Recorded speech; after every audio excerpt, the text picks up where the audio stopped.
Pranams to everyone.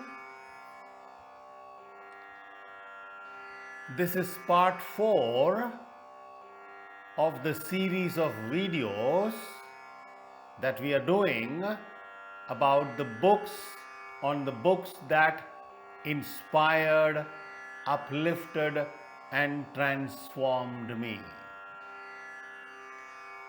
Before I begin, one or two points. Those who had watched my previous videos, part 1, 2 and 3 on books,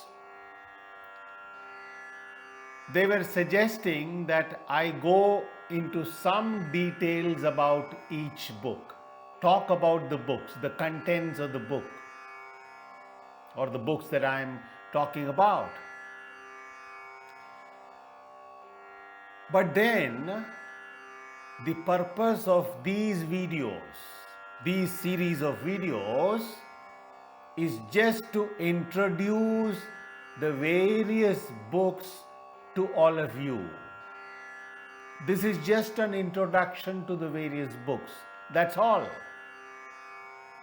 After we finish this series, later on, I will be going into each book, what we call the book review. Each book I will take and talk about the contents, describe the contents, talk about it, maybe read a few lines, few pages from the book, talk about the author a little bit, and so on. But that is for later. That will come under book review. But what we are doing now is just an introduction to the books that I have read over several years. Right? Good. So with that, we start with the first book for this video, part 4 of the series of the videos. All right? So, we begin with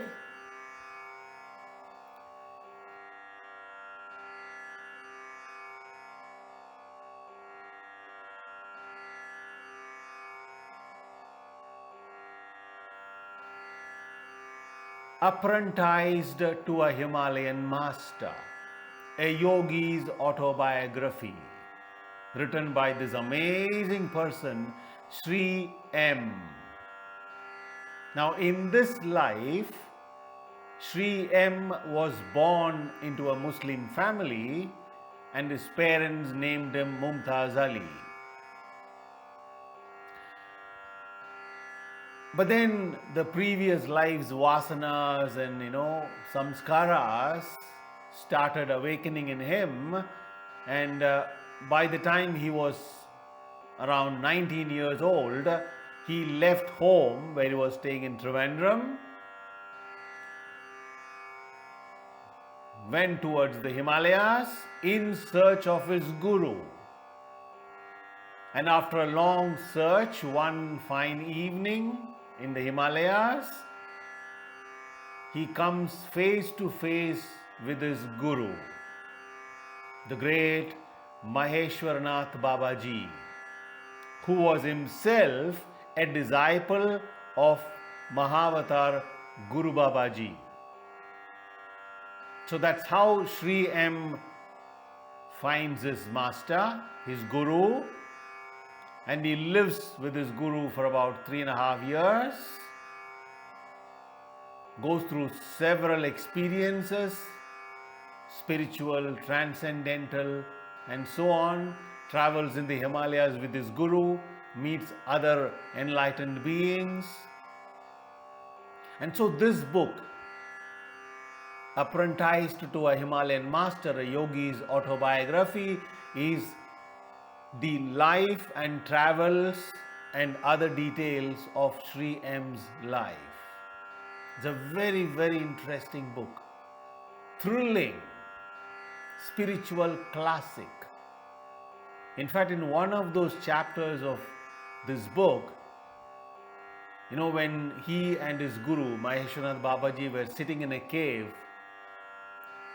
in Rishikesh by the side of the great Ganga,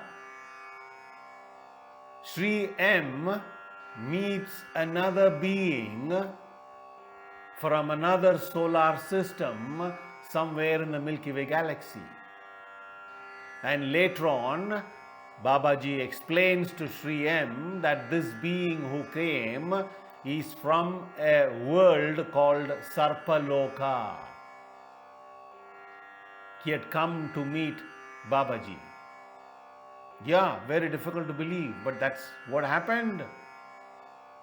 And Sri M, writes in that book regarding this experience, he was so thoroughly shaken up, scared, but because Babaji was in front, he was talking with that being. It's a beautiful story. And so on, the book goes on. And Sri M wrote another book in continuation of the first one, The Journey Continues, where he goes into other past lives of his.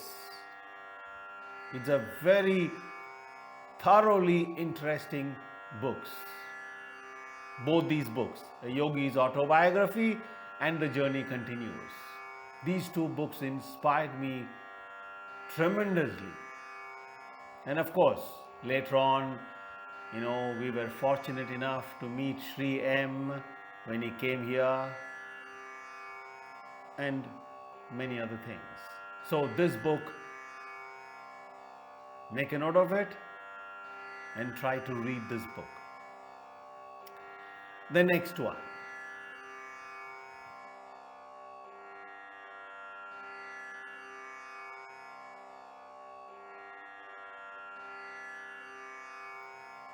The Incredible Sai Baba, written by this Western author, Arthur Osborne.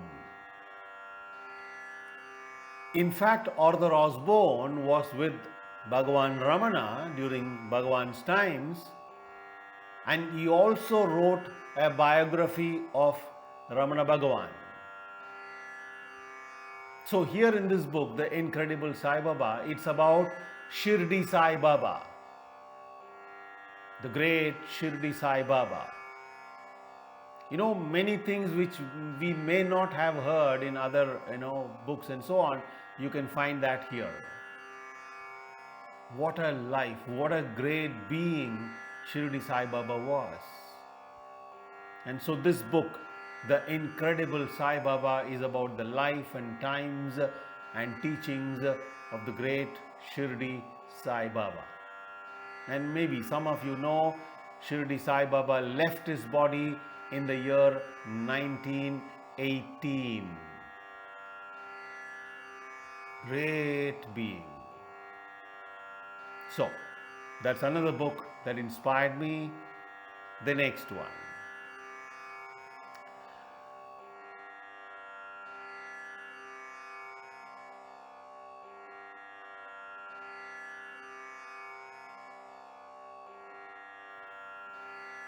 Amazing books. A Search in Secret India by Paul Brunton, a British citizen. His original name was Richard Hurst. He took a pen name, Paul Brunton. So in that name, he started writing this book. In fact, right from his childhood, he had a longing, a deep desire to come to India and meet some of the enlightened, awakened beings. So he became a journalist, and then he comes to India, goes around the country, meets so many enlightened people, awakened beings, magicians, yogis, sadhus and sannyasis, and some charlatans too.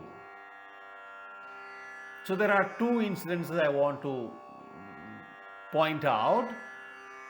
Paul Brunton, when he was in Chennai, after he had traveled extensively in the country, one of his friends came along and invited him to come and meet another great sage of India. So he's taken there and he meets Kanchi Mahaperiva. And during the conversation, Paul Brunton was so highly impressed, moved, he requests Mahaperiva to initiate him, to take him as his disciple. But Kanchi Mahaperiva lovingly said, I am not your guru. Your guru is waiting, Bhagavan Sri Ramana Maharshi. And give me a promise that without seeing him, you will not leave this country. And that's how Paul Brunton, see how life works. He goes to Tiruvannamalai.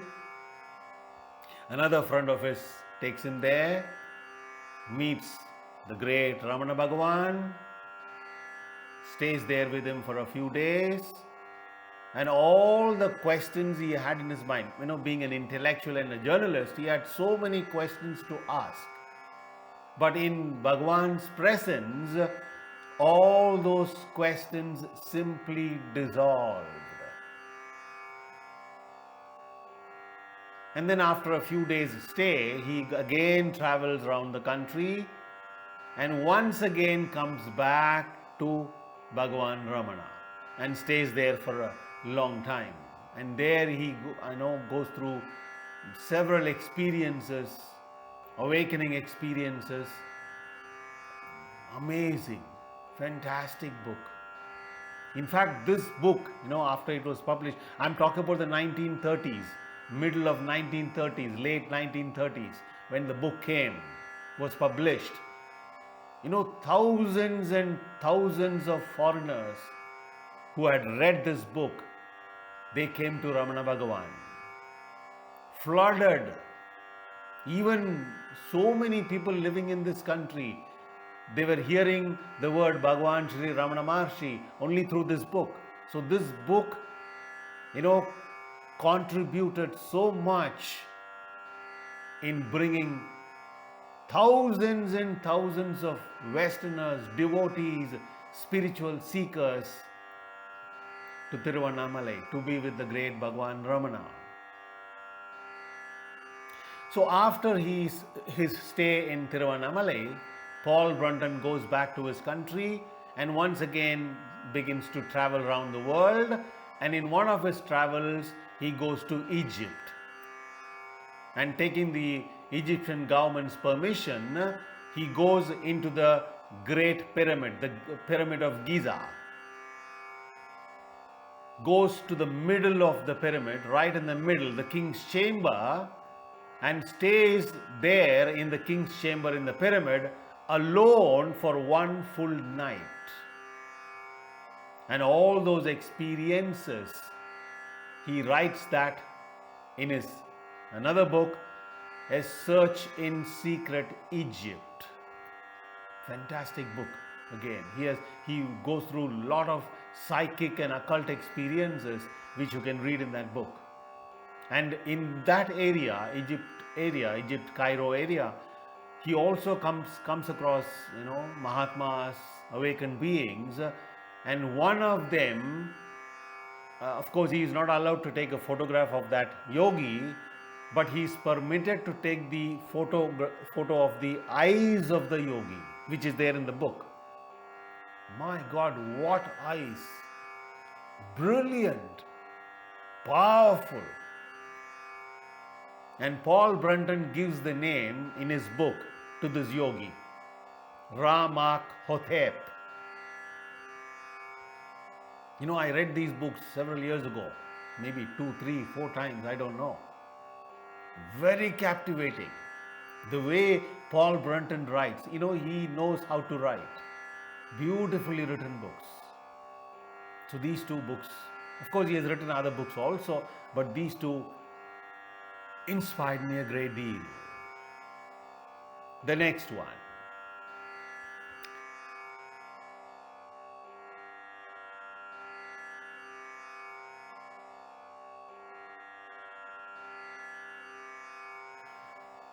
Gitanjali by Gurudev Rabindranath Tagore. I'm sure, many of us in our school days, we must have read a few lines from his, selected verses which were in our textbooks. So many verses, amazing. What a work it was. It is. Where the mind is held high, free, and the head is held high, those verses. Beautiful. Gitanjali by Gurudev Rabindranath Tagore. Another book that went deep into my heart.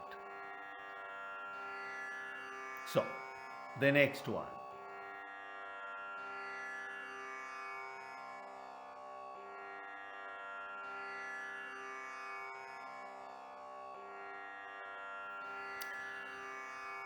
Zen Flesh, Zen Bones, compiled and edited by Paul Brunton, a Westerner.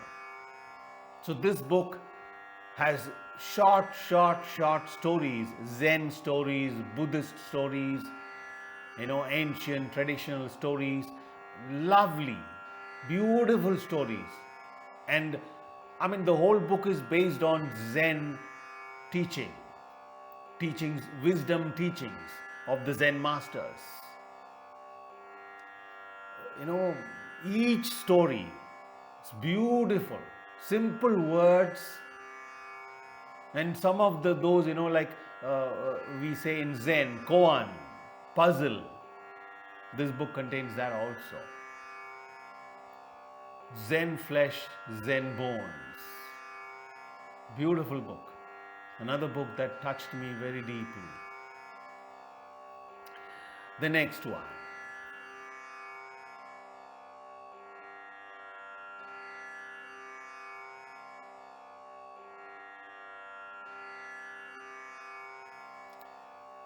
Hitopadesha. Upadesha means advice. Hito means good advice.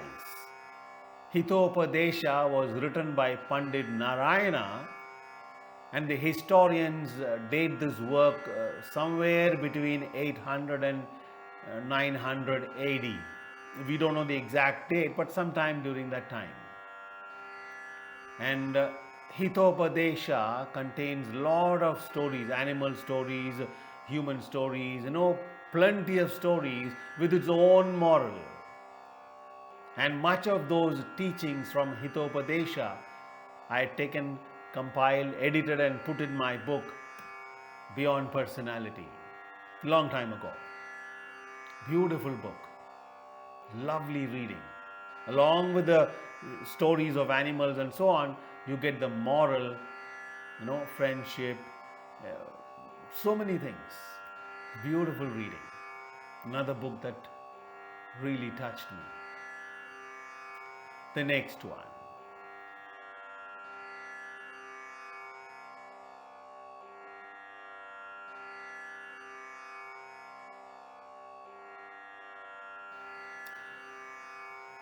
One minute wisdom, 1 minute nonsense, prayer of the frog, song of the bird. Of course, there are other books, all written by Anthony de Mello. Again, all these are stories. Now, in fact, each page has one story, short story. Zen, Buddhist, Hindu tradition, ancient Chinese tradition, stories belonging to all those, cultures. Beautiful. Just story, the meaning of that, the moral of that, you have to understand according to your, maturity and experience. So, books by Anthony de Mello, wonderful reading. Beautiful books. So those books inspired me a great deal. And the next book, the last one for this video,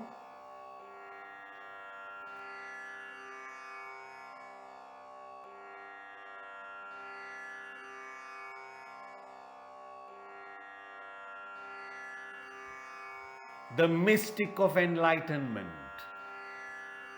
In the other book, Mind is a Myth, by none other than U.G. Krishnamurti. Upaluri Gopala Krishna Krishnamurti. What an amazing human being he was. We affectionately called him U.G.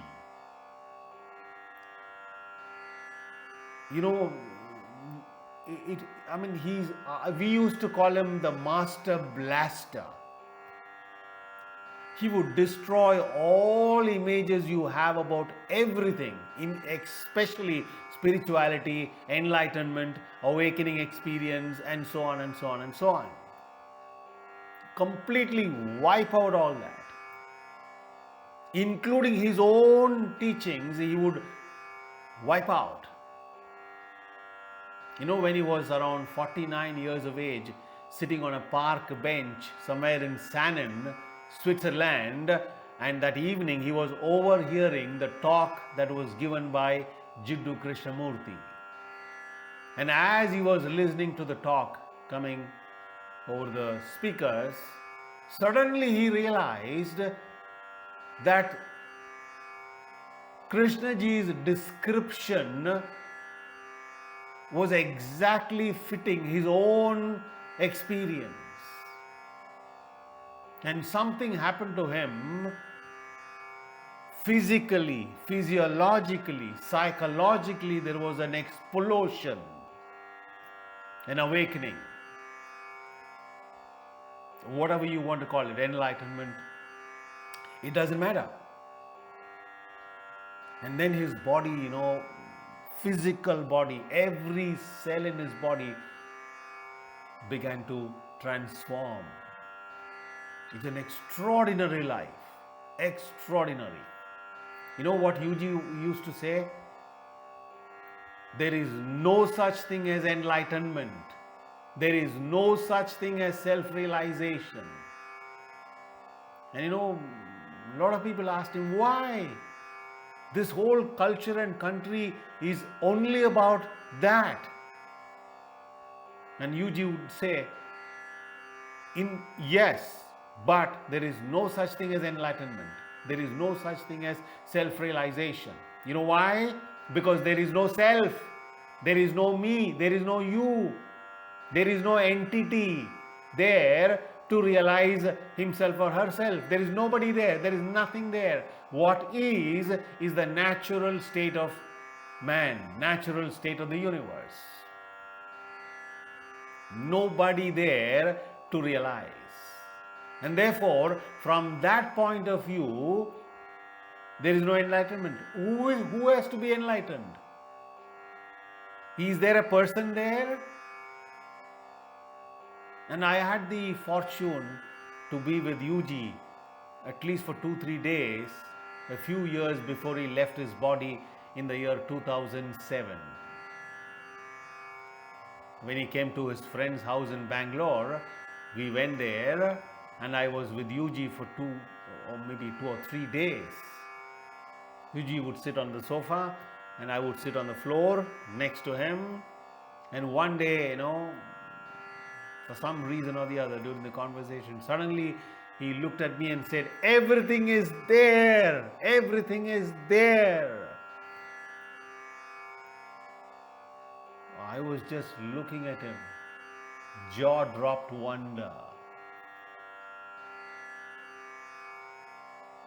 Of course, those days, I didn't understand much. But then his presence, amazing.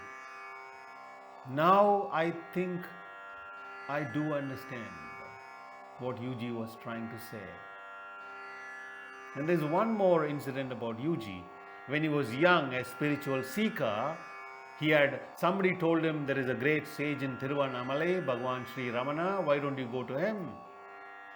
And Yogi goes there, meets Bhagwan, and after some time, sitting in his presence, Yogi asks Bhagwan, people say that you are enlightened. Is that so? Bhagwan looked at Yogi and said, yes. Yogi asks, if that is so, can you give me that enlightenment? Can you give it to me? And the great Bhagwan looked at Yogi lovingly and said, yes, I can give you, but can you take it? That question stunned Yogi. That's what Yogi told, later on, much later on. And later on he would say, that meeting with the great Ramana was a turning point in his life. That's the point where the real awakening began. So, these two books, The Mystic of Enlightenment, talks about his life story, what all happened to him and so on. And Mind is a Myth. These dialogues and discussions a lot of people had with Yogi. He would go on traveling, like Jiddu Krishnamurti, India, Switzerland, United States, goes on. Every year he would travel. Absolutely free. He would describe that state of enlightenment. He never used the word enlightenment, the natural state. Those are his words. So these books hit me like a bolt of lightning. And like, my desire which arose in me to meet Ramesh Balsekar, same thing happened with Yogi. When I read these books, the desire again came. It's not I am desiring. The desire has been put into me. The desire to go and meet Yogi. And it happened. Amazing being. Absolutely. If a normal human being comes and looks at Yogi, that person will never know that this is an awakened, enlightened Buddha. That simple he was. So, these two books inspired me a great deal. So with this, we come to the end of part 4 of the series of videos on the books that inspired me. And in the next part, we will take up some more books. Okay? Thank you. Pranams.